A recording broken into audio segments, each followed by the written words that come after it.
Welcome back, guys. Here we go. So a couple small details on this one. So before you're looking at a property and before you're going to list it, one of the easiest things to do is go on the county assessors page.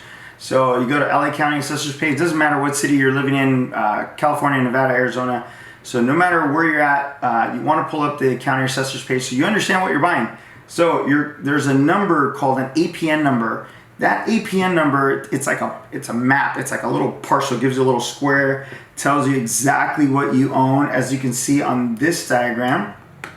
And this works great for commercial and residential. So it's going to do the exact same thing. So you have a little map here. It tells you exactly what you're buying, which is cool. So that way it makes it easy so that you're looking at something. You're like, okay, I understand what I'm going to buy. I understand what I'm going to look at. So it completely helps. So now what you're doing, if you're an agent, if you're a buyer or even a seller, whatever. But now, if you're a listing agent, so problems I normally see most of the time. So, and yeah, there could be a plus and minus of square footage, but it's normally not that big of a deficit. Like 100 square feet is give or take, it's not too bad. But on this property, we were looking at this property, as you can see, here's the APN number.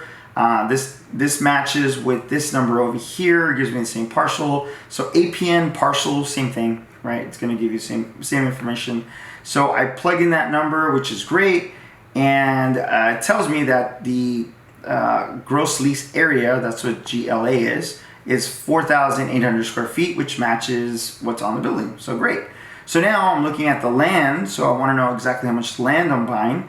So on what the agent listed was 6,098 square feet, but on the county it shows 6,251 square feet.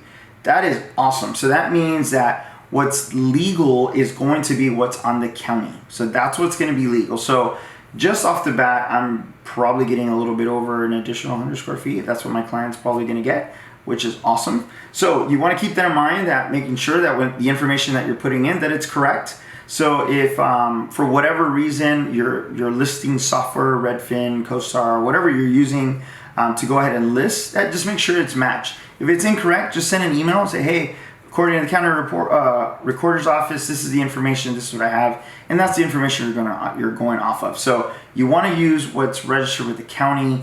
If Redfin gives you the wrong, or any software out there gives you the wrong information, just go to the county, go ahead and verify it. It's easy, simple steps. All right, enjoy, guys.